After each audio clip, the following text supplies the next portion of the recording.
할렐루야. 주님의 은혜가 우리 성도들과 가정에 충만하게 넘쳐나기를 바랍니다. 갑작스러운 상황에 많이 당황스러워 하실 텐데 하나님께서 지난 2년 동안 우리 교회를 또 지켜주시고 인도해 주셨습니다. 우리 성도들 어느 곳에 있든지 하나님이 함께 해주셔서 이끌어 주셨는데 이 위기들이나 어려움들을 또 지혜로 잘 또 극복해 나가는 우리 성도들 되시길 바라고 우리 성도들이 더 건강하게 회복될 수 있도록 위해서 기도해 주시기 바랍니다. 하나님은 한 번도 우리를 떠나시거나 또 우리의 삶의 자리에 하나님의 은혜가 없었던 적이 한 번도 없었죠. 그럼에도 불구하고 우리는 돌아보면서 지난 1년 동안 하나님이 함께 하시는 것과 또 주님의 인도하심을 신뢰하지 못하고 어려운 문제가 터질 때마다 원망하고 불평하기도 하고 또 하나님을 잘 믿지 못하고 불안해하기도 했습니다. 그럼에도 불구하고 하나님은 포기하지 않고 오늘까지도 우리를 인도해 주신 줄로 믿습니다. 지난달에 퓨 리서치 센터에서 세계 주요 선진국인 17개국에 리서치를 했습니다. 그리고 지난달에 발표를 했는데요, 삶을 의미 있게 만드는 것이라는 주제를 가지고 질문을 했어요. 그런데 우리나라가 가장 높게 응답한 주제가 뭐였냐면 19%로 물질적 풍요, 안정적인 삶의 질, 이것이 삶을 의미 있게 만들었다는 거예요. 근데 사실 우리나라가 이 각 주제의 17개국보다 응답률이 굉장히 낮았는데 삶의 의미를 주는 것이 다른 나라에 비해서 좀 다양하지 않고 이렇게 한쪽으로 이렇게 치우쳐 있는 것을 보게 된다는 거예요. 특별히 17개국의 전체 기준을 보면 삶을 의미 있게 만드는 것에 대한 응답의 1순위가 38%로 가족과 자녀가 가장 높았어요. 그 다음에 직장이 25%, 물질적 풍요가 19% 순이었어요. 그런데 우리나라만 유일하게 17개 중에 유일하게 우리나라만 물질적 풍요, 안정적인 삶, 이게 1순위였고 그 다음에 건강, 그 다음에 가족 순이었어요.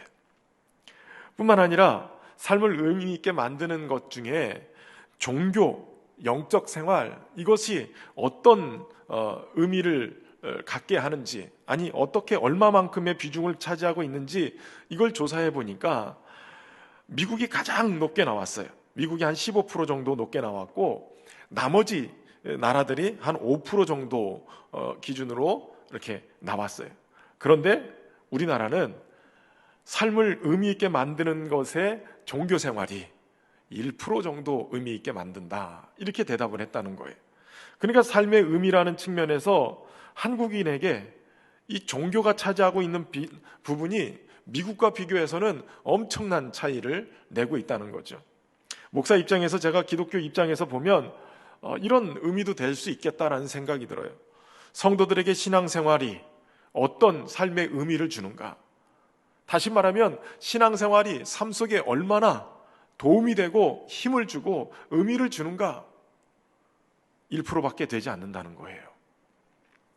물론 믿지 않는 사람들 다 포함해서 의미를 부여한 것이기 때문에 그 프로테지가 낮다고 하지만 그럼에도 불구하고 삶의 의미를 물질의 풍요, 이곳에서 얻을 수 있고 종교적인 것은 1%밖에 되지 않는다면 이게 정말 믿는다는 것이 어떤 것인가를 고민하게 만드는 거예요.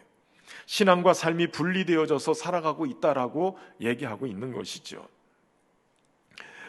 오늘 본문은 바울이 3차 전도 여행을 마치고 돌아오는 길에 밀레도에 머물면서 에베소 교회 장로님들을 불러서 작별 인사하는 그러한 내용을 담고 있습니다.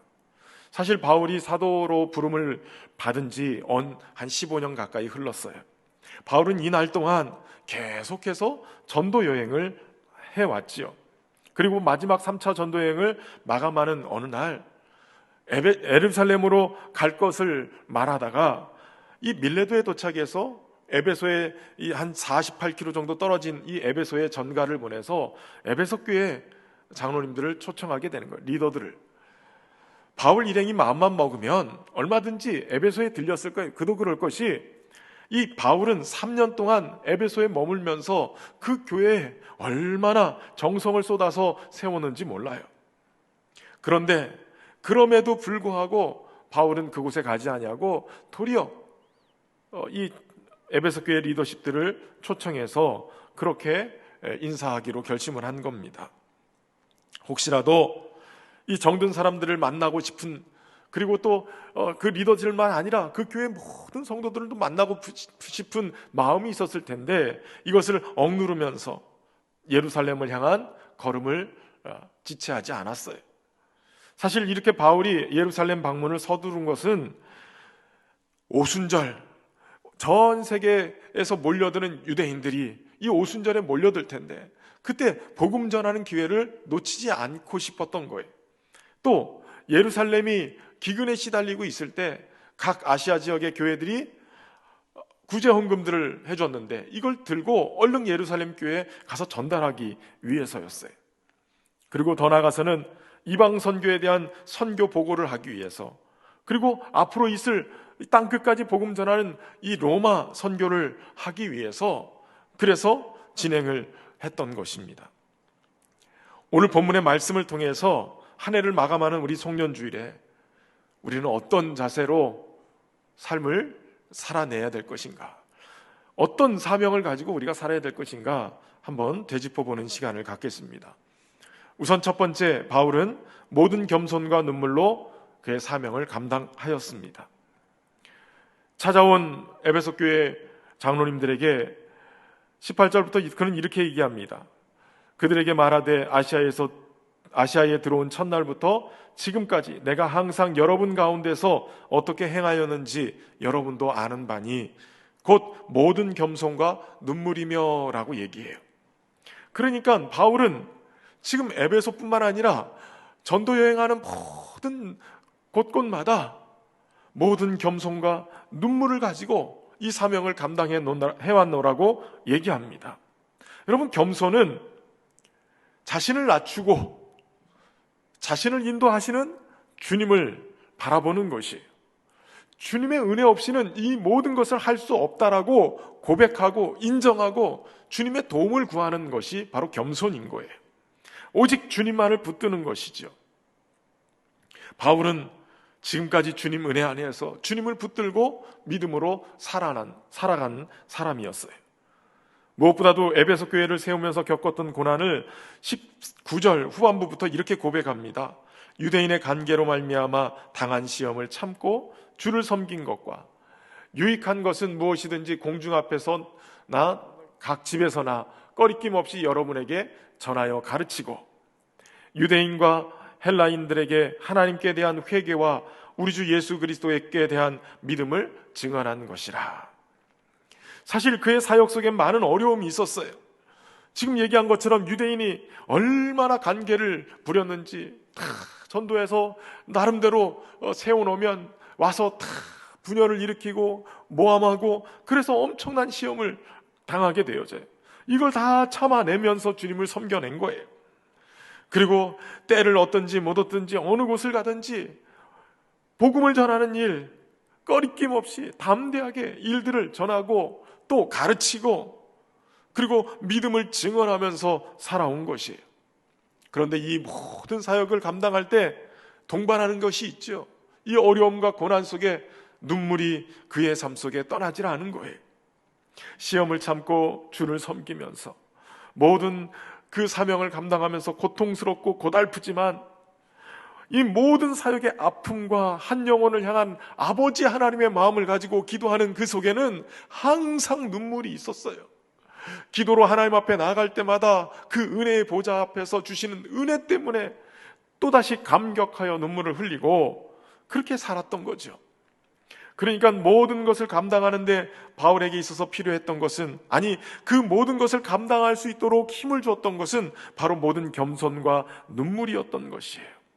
온갖 고난으로 인해서 시험을 참는 것이 필요했고 열심을 품고 유익한 것을 어떻게든 전하려고 가르치려고 노력했고 그 모든 과정에 하나님의 선하심과 인도하심을 인정하고 따르는 것이 필요했어요. 하나님 앞에 맡겨진 영혼들, 교회를 위해서 기도하고 애쓰는 그 과정 속에 꼭 눈물이 필요했던 것이에요. 그렇게 겸손과 눈물의 사역이 지금의 에베소 교회와 그가 전도하여 세운 교회들을 든든히 세워가는 밑거름이 된 것이 틀림이 없었어요. 사실 바울은 자랑할 것이 많은 사람이었습니다. 출생이나 학벌, 열정, 그 어느 것 하나 다른 사람에게 뒤처지지 않았습니다. 살아계신 예수 그리스도를 만나고 나서 이제 그는 그동안 자랑했던 모든 것을 배설물처럼 여기게 되어졌어요. 빌립보서 3장 8절에 또한 모든 것을 해로 여김은 내 주 그리스도 예수를 아는 지식이 가장 고상하기 때문이라. 내가 그를 위하여 모든 것을 잃어버리고 배설물로 여김은 그리스도를 얻고 그 안에서 발견되려 함이니 내가 가진 의는 율법에서 난 것이 아니요 오직 그리스도를 믿음으로 말미암는 것이니 곧 믿음으로 하나님께로부터 난 의라. 바울이 그동안 열심으로 추구하고 살아왔던, 그래서 쌓아놨던 모든 스펙들, 이제는 주님과 교회를 위해서 내려놓았다고 말씀하고 있는 거예요. 뿐만 아니라 그가 영적으로 경험하면서 부름을 받았던 그러한 모든 것들도, 영적인 스펙들도 교회에서 자랑하거나 군림하기 위해서 쓰지 않고 겸손히 성도들을 섬기면서 눈물로 그렇게 교회를 봉사하고 있었다라는 것이에요. 오히려 그는 자신을 만삭되지 못하여 난 자, 죄인 중에 괴수, 지극히 작은 자라고 칭하면서 자신이 드러나는 걸 원치 않고 오직 예수 그리스도만 드러내기를 원했습니다. 오직 모든 겸손과 눈물로 교회를 섬기고 왔던 것이에요.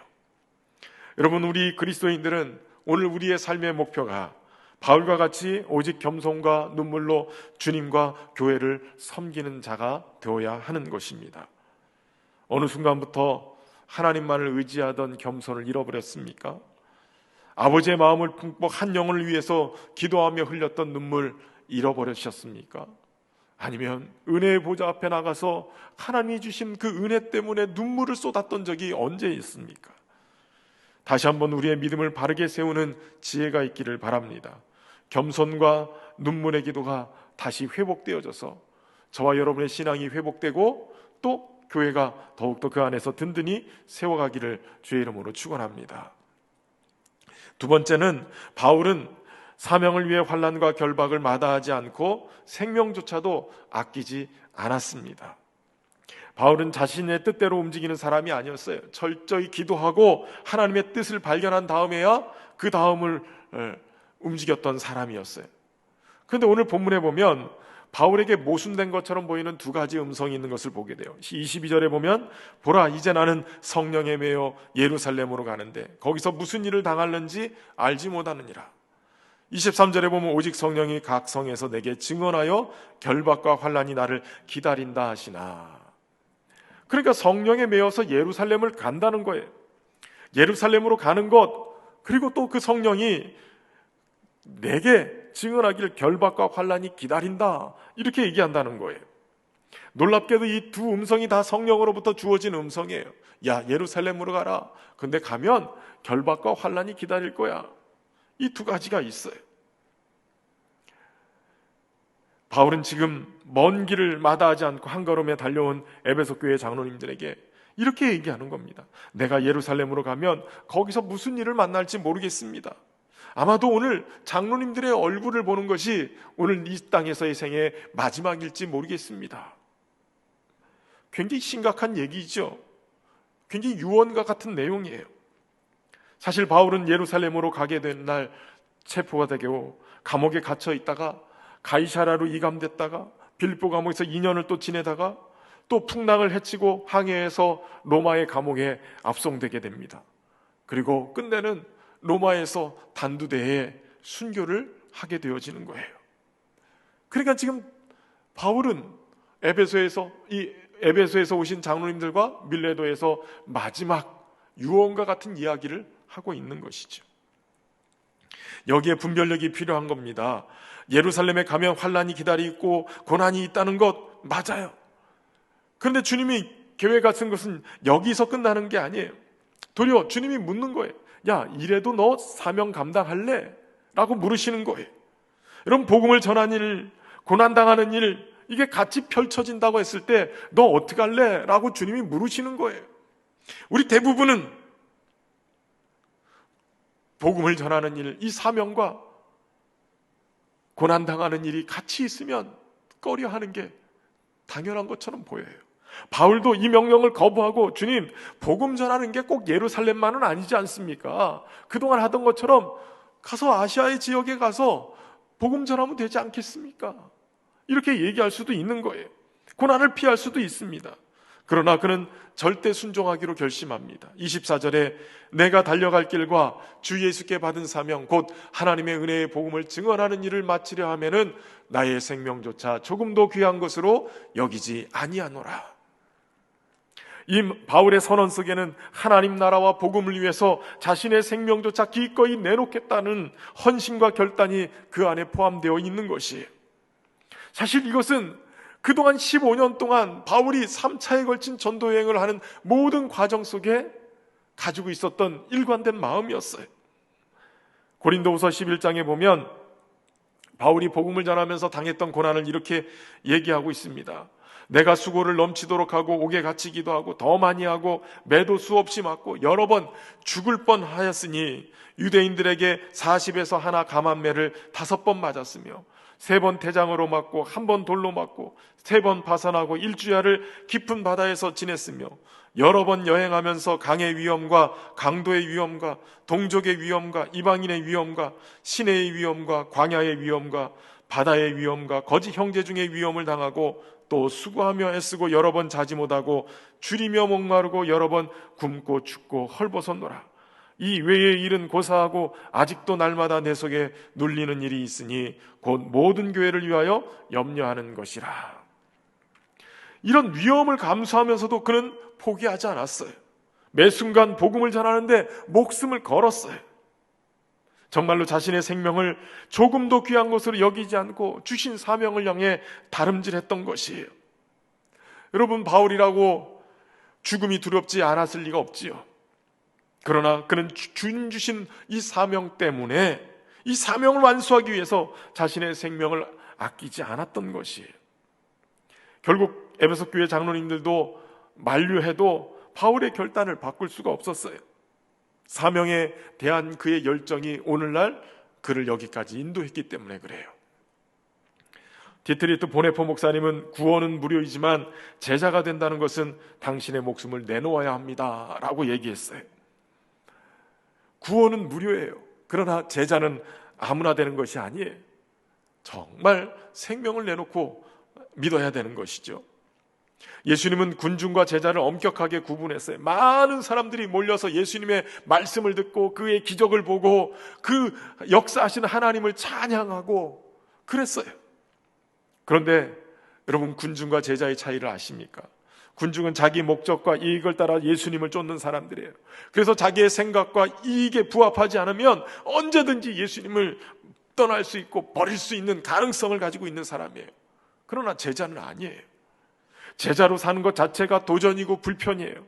손해를 각오하고 대가를 지불해야 되고 여전히 좁은 길을 걸어야 되고 많은 것을 버려야 하고 잃어버릴 수도 있는 것이에요. 포기해야 돼요. 그러나 그분을 위해서 잃어버리면 그분으로부터 훨씬 더 많은 것을 얻게 되는 것이죠. 미국의 밥 버트라는 사람이 있습니다. 하프타임이라는 책을 썼는데요. 그가 젊은 시절 방송사 사장으로 성공 가도를 달리고 있었어요. 하고 싶은 것 있으면 무엇이든지 하며 살았어요. 그러던 어느 날 아들이 물놀이를 하다가 익사했어요. 아들의 죽음을 말로 표현할 수 없는 충격을 받았는데 이 사건을 계기로 자신의 인생을 돌아봤습니다. 지금까지 내 삶은 무엇이었는가? 내가 하고 싶은 것을 하면서 편하게 살았지만 내 아들 하나 못 살리지 않았는가? 그때부터 그의 삶이 바뀌었습니다. 그리고 그 책에서 그는 사람을 두 종류로 구분을 해요. 하고 싶은 일을 하는 사람, 그리고 해야 될 일을 하는 사람. 여러분, 그리스도인들은 어떤 부류에 속해야 될까요? 하고 싶은 일만 하는 사람일까요? 아니면 해야 되는 일을 하는 사람일까요? 여러분, 모든 그리스도인들은 해야 하는 일을 해야 되는 그러한 사람으로 부름받은 줄로 믿으시길 바랍니다. 내가 원하고 내가 누리고 싶은 것 하는 게 아니라 주님이 맡겨주신 이 사명을 위해서 해야 될 일을 해야 되는 사람이 그리스도인들이에요. 우리는 하나님께서 하늘문을 열고 감당할 수 없을 정도로 복을 부어주시는 그런 하나님만을 좋아해요. 때로는 고난을 겪게 하면 하나님을 별로 좋아하지 않아요. 그러나 여러분, 복음의 길을 걸어갈 때 고난이 없을 수는 없어요. 도리어 그럴 때마다 우리는 이런 고백을 할 수 있어야 돼요. 이 고난이 우리를 막는다 할지라도 주신 사명을 붙들고 이 고난을 뚫고 나가겠노라고. 고난을 뚫고 나가야 그 사명의 풍성한 열매들이 있게 되어지는 거예요. 잃어버린 사명의 열정을 저와 여러분이 회복하기 위해서 주님을 더 깊이 사랑하고 주신 사명에 집중하는 은혜가 있기를 주의 이름으로 축원합니다. 마지막 세 번째, 바울은 성령에 매여 주님께 잡힌 바 된 것을 조차 살았다는 것이에요. 자신의 생명을 조금 더 귀한 것으로 여기지 않은 것은 바로 이 복음 전하는 사명 때문인데, 이 복음 전하는 사명을 어떻게 감당할 수 있었느냐? 그가 성령에 매였기 때문이라는 거예요. 22절에 보면 보라 이제 나는 성령에 매여 예루살렘에 가는데 라고 얘기하고 있어요. 성령에 매인 거예요. 성령에 매였다고 하니까 마치 짐승에게 이렇게 줄을 목에 감아가지고 끌고 가는 것처럼 연상이 될지 모르겠어요. 물론 그런 의미도 있어요. 그러나 바울은 성령의 임재, 강력한 힘에 인도되고 이끌림을 받으면서 오직 성령의 충만함으로 살아갔던 사람이에요. 여러분, 성령님은 우리 안에 오셔서 하시는 사역이 있어요. 빌립보서 2장 13절에 너희 안에 행하시는 일은 하나님이시니 자기의 기쁘신 뜻을 위하여 너희에게 소원을 두고 행하게 하시나니. 그러니까 하나님은 바울에게 그 하나님의 기쁘신 뜻을 소원으로 품게 만든 거예요. 그래서 그 소원 때문에 기꺼이 복음을 전하는 일에 목숨을 걸고 죽음을 두려워하지 않고 달려드는 것이죠. 주를 위해서라면, 그 복음을 전하는 일을 감당하기 위해서라면 결박과 환난이 기다린다 해도 기꺼이 내가 고난받을 준비가 되었습니다. 이게 성령의 강력한 매임인 것이죠. 그에게 성령 충만이 임해서 하나님의 소원을 품게 하시고 그 소원으로 그를 인도해 가셨던 것이에요. 저는 소망하기는 저와 여러분에게 하나님의 소원이 품어지는 역사가 일어나길 바랍니다. 예수 그리스도는 우리를 사랑하시기 때문에, 우리를 영원히 사랑하시기 때문에 아주 친밀하고 개인적으로 우리와 하나가 한 몸이 되기를 원하세요. 우리가 주님과 하나 됐을 때 우리의 것은 무엇이든지 주님의 것이 돼요. 다시 말하면 우리의 가난이 그분의 가난이 돼요. 우리의 두려움이 그분의 두려움이 되고요. 우리의 고통이 그분의 고통이 돼요. 우리의 죄악이 그분의 죄악이 되고요. 우리의 형벌이 그분의 형벌이 됩니다. 우리의 죽음이 그분의 죽음이 되는 거예요. 반대로 그리스도의 것, 주님의 것은 무엇이든지 우리의 것이 돼요. 그분의 부요하심이 우리의 것이 됩니다. 그분의 평안이 우리의 것이 되고요. 그분의 기쁨이 우리의 것이 되고, 그분의 용서가 우리의 용서가 돼요. 그분의 무죄가 우리의 무죄가 되고요. 그분의 생명이 우리의 생명이 되는 것이에요. 빌립보서 3장에서 바울은 이 성령의 매인 것, 그것을 바로 이렇게 얘기하고 있습니다. 내가 이미 얻었다 함도 아니요 온전히 이루었다 함도 아니라 오직 내가 그리스도 예수께 잡힌 바 된 그것을 잡으려고 달려가노라. 바로 성령의 매인 것을 다른 말로 표현하는데 바로 그리스도 예수께 잡힌 바 된 그것이라고 표현하고 있는 거예요. 그리스도 예수께 잡혔어요. 꼼짝 못하게 그리스도 예수께 잡힌 거예요. 그러면서 그것을 잡으려고 달려간대요. 그가 바라볼 곳이 표대가 되고 예수 그리스도 안에서 하나님이 위에서 부르신 그 부름의 상을 향해서 열심히 달려가게 된 거예요. 오늘 본문의 24절에 보면 내가 달려갈 길과 주 예수께 받은 사명, 그것이 바로 하나님의 은혜의 복음 증언하는 일이다 라고 얘기하고 있는 것이에요. 주님께 사로잡혔을 때 아버지의 마음을 품게 되고 한 영혼을 향한 그러한 애틋한 마음으로 복음 전하는 일에 매진하게 되는 것이에요. 슈바이처 박사가 어린 시절 굉장히 부유하게 잘 자랐다고 그러죠. 어느 날 학교를 갔다 오는데 친구들과 함께 뭉치기 게임, 이렇게 엎어져가지고 같이 이렇게 막 쌓는 게임을 했던가 봐요. 위에서 누르는데 밑에 친구가 이런 말을 했다는 거예요. 나도 너처럼 일주일에 고깃국, 소고기국 2번씩 먹으면 몇 가지 것 게임도 안 돼. 이 말을 듣고선 어린 마음에 충격을 받았어요. 자신이 누리는 건강과 행복을 생각하면서 다른 사람을 위해서 내가 봉사하며 살아야 되겠다는 사명감이 생기기 시작해요. 21살 되던 해 성령 강림절에 성령의 충만한 임재를 경험하면서 이런 결심을 해요. 나도 예수님처럼 30살까지는 나를 위해 살고 학문과 예술을 닦아가고 30살이 넘어서부터는 다른 사람을 위해서 살아야지, 이렇게 결심을 해요.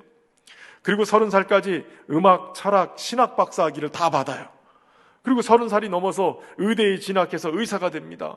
36살 때 갑자기 그는 아프리카 콩고의 랑바레게로 향하게 됩니다. 그때 사람들이 말리는 거예요.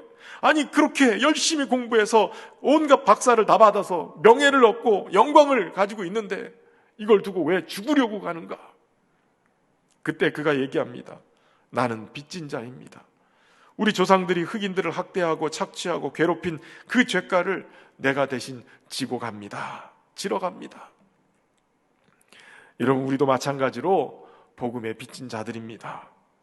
은혜를 깨닫는다면 이 복음을 나누는 일, 복음을 증언하는 일 함께 감당해야 될 줄로 믿습니다. 이렇게 얘기하니까 어떤 분들은 목사님, 그거는 목회자들이 해야 될 일 아닌가요? 이렇게 생명을 다해서 복음을 전하는 것 주의 종들이 해야지요. 여러분, 이것은 단지 목회자들에게만 요구하는 게 아니에요. 우리 성도들 모두에게 하나님이 바라시는 거예요. 뉴욕에 버스를 운전하는 한 흑인 운전기사가 있었습니다. 그는 아침마다 기도로 하루를 열었어요. 오늘 하루 동안 자신의 버스를 탈 사람들을 위해서 기도하고, 이 버스 타는 사람들이 다 버스 안에서 지성소로 하나님의 임재가 있는, 하나님을 경험하는 이 지성소를 경험할 수 있도록 한 사람 한 사람을 위해 축복을 했어요. 그런데 놀라운 일이 벌어져요. 그 버스를 타는 사람마다 무언가 모를 뭉클한 감정들을 계속 경험하는 거예요. 고단한 몸을 실은 버스 안에서 이 운전기자의 밝은 미소와 친절함, 따뜻한 말 한마디, 가슴을 울리는 음악, 이런 것들이 들려지면서 그들이 주님의 은혜를 경험하기 시작한 거예요. 여러분, 한 사람의 경건한 그리스도인이 평범한 버스를 우리 주님의 향기, 임재의 향기로 가득한 주님의 예배처로 바꿔놓은 거예요. 여러분, 우리는 얼마든지 우리가 사는 삶의 자리를 하나님의 임재 장소로 바꿀 수 있어요. 가정에서, 직장에서. 특히 사장님들 같은 경우에는 기업을 경험하면서 정직하고 성경적인 원리로 잘 경영하면 직원들이 보면서 하나님이 함께 하시는구나, 이렇게 보게 되는 거죠. 우리가 일하는 일터에서 우리가 하나님을 깊이 경험하면서 그렇게 주변 이웃들을, 주변 직원들을 축복하고 그렇게 대하면 그곳에 하나님의 임재를 경험하면서 은혜를 나누게 될 것이에요. 이 주님을 위한, 또 주님이 주시는 이 사명, 주님께 잡힌 바 되어지고 성령에 매여서 인도함을 받는 이 사명, 저와 여러분이 감당하면서 이 해를 마무리하고 새로운 한 해를 준비해 나갈 수 있길 바랍니다. 주님 오실 때까지 다시 회복된 사명의 사람으로 주님의 은혜 앞에 나갈 수 있기를 주의 이름으로 축원합니다. 함께 찬양하며 나가겠습니다. 주님 다시 오실 때까지, 주님 다시 오실 때까지 나는 이 길을 가리라.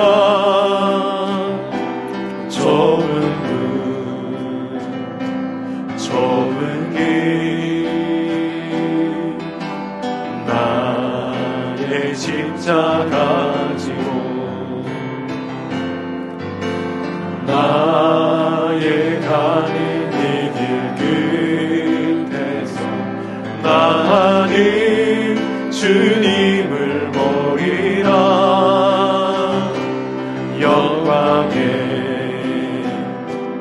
내 주님 나를 맞아주시니 주님 다시 오실 때까지 나는 일어나 달려가리라.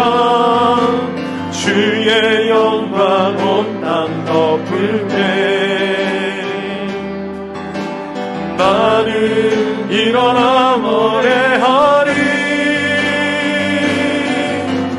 내 사모하는 주님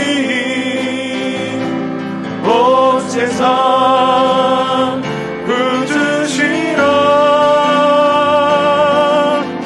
내 사모하는 주님 영광의 왕이시라.